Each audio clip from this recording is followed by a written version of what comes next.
Welcome to the Deep Dive. Today we're plunging into a life story so full of, well, dramatic turns and contradictions, it truly feels ripped from the pages of a thriller. It really does. We're talking about Ante Gotovina, a figure whose journey spans from being a fugitive in France to a celebrated general in Croatia, then a war crimes indictee, and finally, a powerful entrepreneur. Quite the path. It's a path that's as remarkable as it is, frankly, controversial. Yeah, and what's really fascinating here is how one individual's incredibly complex narrative doesn't just unfold in isolation, Right. It sort of mirrors the larger struggles and transformations of an entire nation. That's a great point. And you've given us a rich stack of sources for this deep dive. We've got legal documents detailing his French convictions, public reactions to his acquittal, even insights into his post-war business ventures. So a lot to unpack. Definitely. Our mission really is to extract the crucial nuggets that help us understand not just the man, Ante Gotovina, but also the profound implications of his story for things like national identity and public perception. And we're going to explore this journey chronologically. We'll uncover some surprising facts, maybe challenge a few common assumptions you might hold about him. This isn't just a recounting of events. It's an exploration of how a personal odyssey can become so deeply interwoven with a nation's destiny. Exactly. So let's begin with Gotovina's early adult life. Yeah. He moved to France in 1971. But what our sources reveal next is, well, it gets really interesting. A series of significant legal troubles long before his military fame in Croatia. Yeah, that part's often overlooked. How extensive were these early encounters with the law? They were quite significant, actually. Between 1986 and 1995, Gotovina was convicted 3 times in French courts. 3 times? 3 times, yeah. And for serious offenses. No. Armed robbery, extortion, and kidnapping. The sentences totaled 9.5 years in prison. And what's particularly striking, and frankly quite unusual, is that he was a fugitive during all 3 of these trials. Well, not the first sentencing, but he wasn't present for the latter 2 court proceedings. He never appeared. So he was convicted in absentia for the last 2. Correct. His first conviction, the sentencing, was in 1986, but it stemmed from an armed robbery way back on September 29th, 1981. Yep. He and his Foreign Legion commander, Dominique Erlin, that's a name that pops up again later, Right. they stole 25,000 francs in cash, plus checks, gold, jewels, stamps, bags, other items. The total haul was valued at around 2 million francs. 2 million? That's a serious amount. A huge amount back then, yeah. From the wife of a Parisian jeweler, Henri Solomon, and both Gotovina and Erlin fled immediately. So an international warrant followed. Yes, in 1983. So he was actively on the run for a while before they actually caught him. Exactly. He was apparently randomly arrested on August 31st, 1984, in a Paris cafe. He tried to use a fake passport, a stolen one. That flagged him, so he was held, eventually tried, and sentenced in 86 to 5 years for that 81 robbery. Okay. He served 4 years, got released in 1988. And during that initial fugitive period before the arrest, what was he doing? Well, our sources suggest he reportedly worked as a Foreign Legion instructor. Using his experience. Seems like it, in places like Colombia and Guatemala, apparently. And it was during his time in Colombia that he started his first family, is that right? Yes, that's where he met and married Ximena. She was a 17-year-old journalist at the time. 17. Yes. They had a daughter, also named Ximena. She's about 27 now and has, publicly expressed her support for him over the years. But his legal troubles didn't stop after that prison sentence, did they? No, not at all. Just a year after his release, in 1989, he attempted, along with 2 accomplices, to extort 6 million francs from a Parisian named Sanguinen. Another big sum. Did it work? No, the attempt actually failed because the victim resisted. But the judge in that case noted Gotovina was a recidivist, a repeat offender, because of the prior robbery conviction. And did he face court for that? He fled again, sentenced in absentia in December 1995 to 30 months. Another sentence he never served. And there's another incident, even more serious, a kidnapping. You mentioned that earlier. Precisely, in October 1990. So this is just months before he goes back to Croatia and joins the army. Right before the war really kicks off. Exactly. He and 2 accomplices, posing as police officers, kidnapped a man named Gerard Tormetz near the Paris airport. Posing as police. Yes. They held him for 5 days, demanded 1.5 million francs. Did he pay? Tormetz paid part of it, 350,000 francs, and then went straight to the police. Smart move. What did Gotovina do? He abruptly returned to Croatia, apparently borrowed money for the plane ticket from his old commander, Dominique Erlin again. Huh. So Erlin helps him flee again. Seems that way. And then Gotovina was sentenced in absentia back in France on April 15th, 1992, to 2 years in prison for the kidnapping.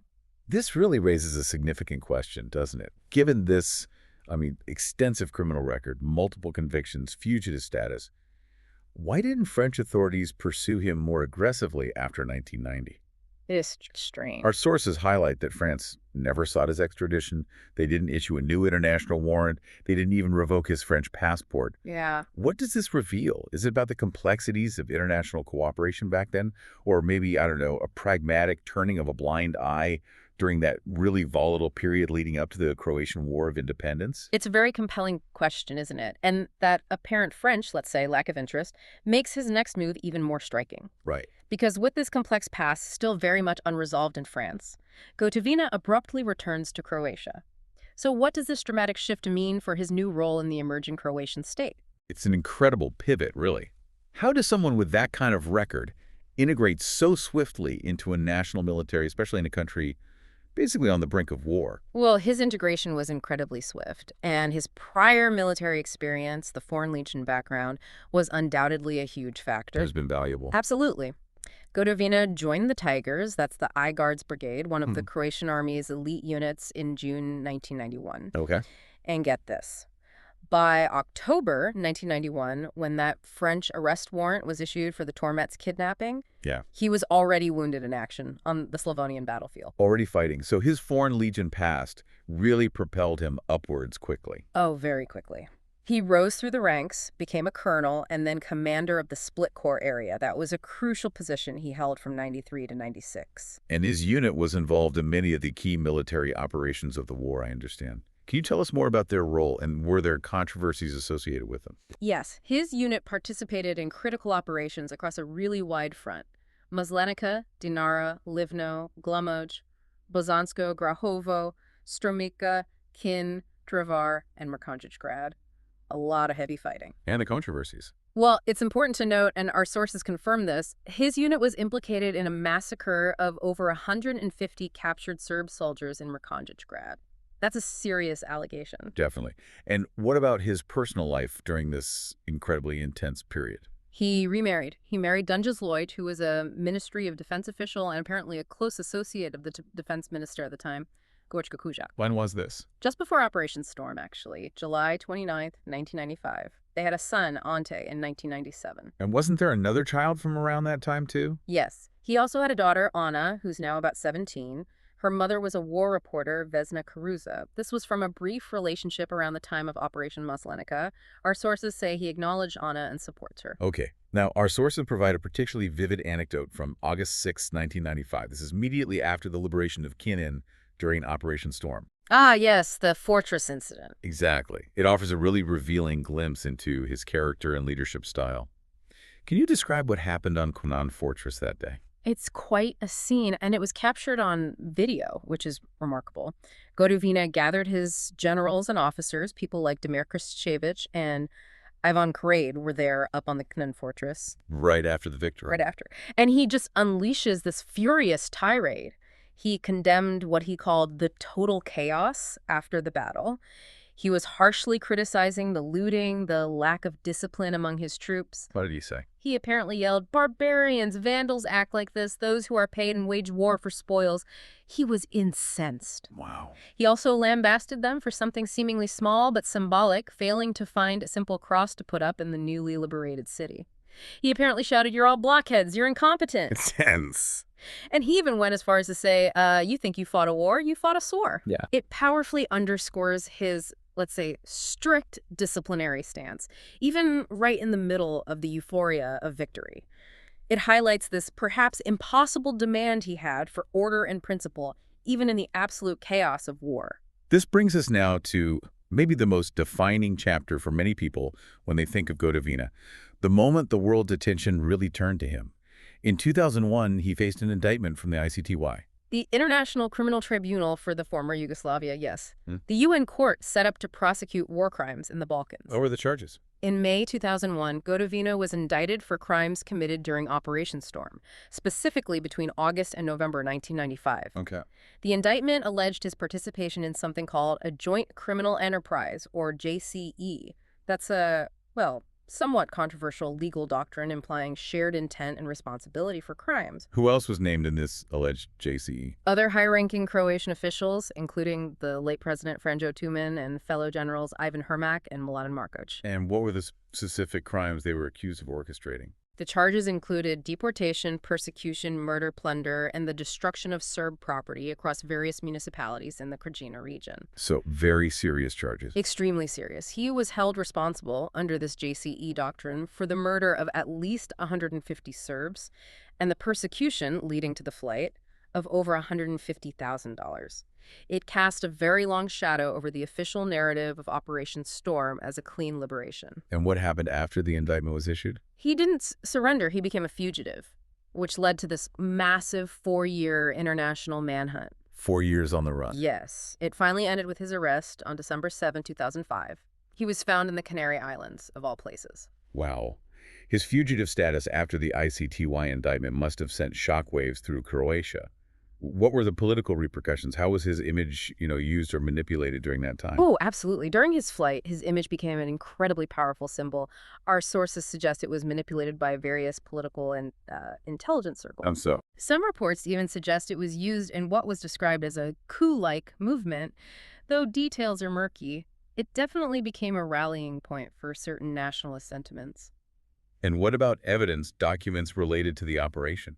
Well, sources also indicate that documents related to Operation Storm were reportedly hidden or possibly destroyed during this period, which, adds another layer of intrigue and suspicion. Was there any attempt to negotiate his situation? He did give an interview to a prominent journalist, Ivo Pukanic.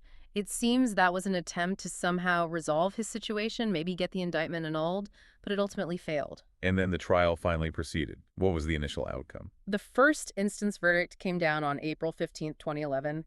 He was found guilty. Guilty? Yes, guilty as a participant in the joint criminal enterprise.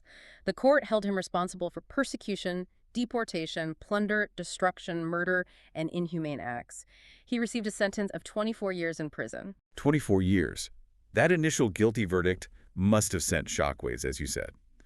But what came next was perhaps even more dramatic and certainly surprising, especially for people in Croatia. Oh, absolutely. This is where the story takes another extraordinary twist. Indeed. It was a stunning reversal. On November 16, 2012, the appeals chamber of the ICTY acquitted both Gotovina and Mladen Marković. Completely acquitted. On what grounds? The appeals chamber essentially dismantled the trial chamber's reasoning. They rejected the conclusions about the joint criminal enterprise. Crucially, they also threw out the finding of unlawful, excessive shelling of towns like Knin, which had been central to the prosecution's case. So, declared innocent of all charges. Innocent of all charges, including command responsibility. Just like that, the 24-year sentence vanished. How was this news received in Croatia? It must have been an incredibly emotional moment for the nation. It was immense. Just overwhelming euphoria swept across Croatia. Over 100,000 people gathered in Zagreb's main square, Banja Luka Square, to welcome him home. 100,000 people. At least. And reading through, say, Reddit comments from that time, you get a real sense of the public's sheer joy. People posting stories about entire trams erupting in applause, students just walking out of school to join the celebrations. Wow. For many, many Croatians, it felt like this profound moment of national vindication. And if we connect this to the bigger picture, you can see how it solidified a particular narrative of the homeland war, the Aluja, or storm operation, for a very significant portion of the population. And what did Gotovina himself say upon his return? He delivered a powerful but actually quite concise message. He said, "This is our common victory. This is a legal storm we have won. This is the period at the end of the sentence. The war belongs to history. Let's all turn to the future." Let's all turn to the future. That's a strong message. Was it universally welcomed? Interestingly, no. Our sources suggest that some on the more nationalist right wing were reportedly disappointed. Really? Wow. They had perhaps hoped for or expected more nationalistic rhetoric from him, someone leaning into the victory narrative more aggressively. His call to simply move on wasn't what everyone wanted to hear. That's a truly intriguing detail, isn't it? Yeah. A national hero returns, advocates looking forward, but faces pushback from those wanting a different kind of narrative. Yeah. It really highlights that tension within society about how to process history and actually move forward. Exactly. And another small but telling detail from that day. Our sources point out that during his speech, he made a point of thanking Croatian state institutions, the president, the prime minister. Okay. But the crowd, or at least parts of it, actually booed those acknowledgments. They booed. Yeah. It underscored this clear divide between his sort of unifying message about institutions and segments of the population who clearly felt quite differently about those same institutions or figures. Fascinating. Now, despite his immense popularity, 100,000 people in the square, and widespread call for him to enter politics, did he? Did he pursue a political career? No, he consistently rejected it. He repeatedly stated his intention was just to remain an ordinary citizen. He explicitly turned down offers of political and military roles. How did he frame that?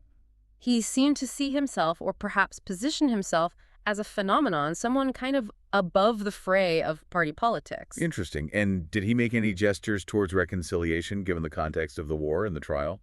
Yes, quite notably. He publicly called for exiled Croatian Serbs to return to Croatia. He stated that Croatia is their country too. And there was an instance where he publicly invited a Serbian journalist for coffee. Clear gestures towards reconciliation and looking towards a shared future. And he also shared some deeply personal reflections from his time in detention, didn't he? Sort of humanizing the experience beyond just the public figure. He did. He spoke about the sacrifices his family made and the profound joy of seeing his children grown up. He mentioned his son was only 3.5, his daughter 8, when he went into hiding. He returned to find them teenagers. That must have been incredibly difficult. No doubt. He expressed his belief that destiny, had led him to serve his country. And he also shared this particularly moving anecdote about protecting the gold and silver Zadar, a priceless collection of religious art during the war.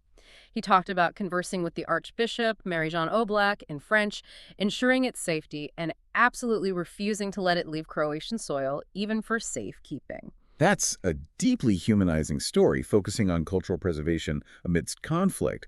Yet if you juxtapose that with his earlier French convictions for, serious theft, how do our sources help us reconcile these seemingly contradictory aspects of his character? It's complicated. That really is the enduring question, isn't it? His narrative constantly presents these intriguing contrasts. It forces us, and you, the listener, to really grapple with the complexities of human character, especially under the extreme pressures of war and exile. So after such a public and dramatic return, acquittal, the huge welcome, what does life look like for Ante Gotovina today? Does he manage to truly turn to the future, as he proclaimed back in 2012? Or does his past, in various ways, continue to exert its influence? Well, he certainly embraced a new direction with remarkable speed. Just 7 days after his acquittal. 7 days. Just 1 week later, Gotovina opened a tuna farming company. Pelagosnet, it's called. He went into partnership with Milan Mandic, who already owned Jadran Tuna. Tuna farming, that's specific. Very. And he moved fast. He rapidly secured a government concession for 126,000 square meters of sea space for the farm. And he got a loan of over €1 million from the Croatian bank for reconstruction and development, the State Development Bank, to buy a specialized tuna boat from Alabama. Wow. That's an astonishingly swift transition to big-time entrepreneurship. Right. Was this rapid success, this apparent accumulation of wealth, met with any criticism? Yes, definitely. While he's certainly celebrated by some as a symbol of post-war success, a successful entrepreneur, others, like the Croatian investigative journalist Domagoj Margetić, have accused him quite pointedly of war profiteering. On what basis? Margetić highlights the accumulation of significant wealth, things like a house in Zagreb reportedly obtained from the Ministry of Defense, co-ownership in a major construction company, hydroelectra, luxury villas, properties in his hometown Pakashani said to be worth millions, all accumulated, Margetić argues, after Gotovina supposedly returned to Croatia years earlier without a dime. So yes, it sparked considerable public debate about how that wealth was acquired. Okay. And beyond his business ventures, did his influence continue in public life? It did. He was appointed special advisor to the deputy prime minister, which further cemented his sort of influential role, albeit outside elected office. Right. And he continued to emphasize the importance of state institutions. He used this analogy, comparing the nation to a ship where passengers shouldn't whistle at the captain, even if they disagree with specific decisions. He was a strong supporter of Croatia's entry into the EU, encouraging national confidence. So he clearly tried to maintain this, non-partisan stance while still actively advocating for the stability and future direction of the state. But this raises an important point regarding a more recent controversy. Something quite unexpected happened in April 2022, didn't it? Yes, that caught many people by surprise. Gotovina was one of 6 retired generals who signed a public request A request for what? for the presidential pardon of Josip Perkovic and Zdravko Mustač. Who are they? They are former high-ranking officials of the old Yugoslav secret police, the UDBA. They had been convicted in Germany for orchestrating the murder of a Croatian dissident back in the 1980s. So Gotovina signed a pardon request for former communist-era secret police chiefs convicted of murder. Exactly. And this move was very strongly criticized by quite a few people. One prominent critic, Dr. Tripinmir Goluja, called it a somersault from Gotovina's bright future message. He argued it plunged Gotovina right back into the darkest past of unresolved historical baggage. I can see why that would be controversial. It definitely sparked debate and division again, didn't it? Absolutely. It highlighted that even iconic figures like Gotovina can find themselves at the center of new controversies, navigating these complex historical legacies. And yet, despite these controversies, he remains a figure of public significance. Yes. For instance, he was an invited guest at President Zoran Milanovic's inauguration in February 2025. He attended alongside Mladen Markac and Ivan Ormac, his fellow generals from the ICTY indictment. It reaffirms his continued role in the public sphere and those enduring relationships. So stepping back from the details, what's the bigger picture here? What does Gotovina's life tell us? Well, Gotovina's life really forces us to confront how national narratives get constructed, don't they? And how individual figures become powerful symbols, sometimes embodying very contradictory ideas. Yeah. And this raises a really important question, I think, for any society grappling with a difficult past. Can a nation truly move forward and embrace a future when its foundational historical events and the figures tied to them remain subjects of such intense and often deeply conflicting interpretation? It's a tough one. It really is. So what does this all mean for you, the listener? We have navigated a life that is, you can't deny it, polarizing, but it's also incredibly instructive. It shows us this deep intertwining of personal history, national identity, and that relentless, often messy quest for truth and justice. Well put. So this deep dive into Ante Gotovina's journey leaves us with maybe a final provocative thought for you to mull over. Beyond the courts, beyond public opinion polls, what enduring responsibility do public figures like Gotovina actually hold in shaping a nation's historical memory? And ultimately, how much influence do they truly have over how their uncomplex story is told and received across generations?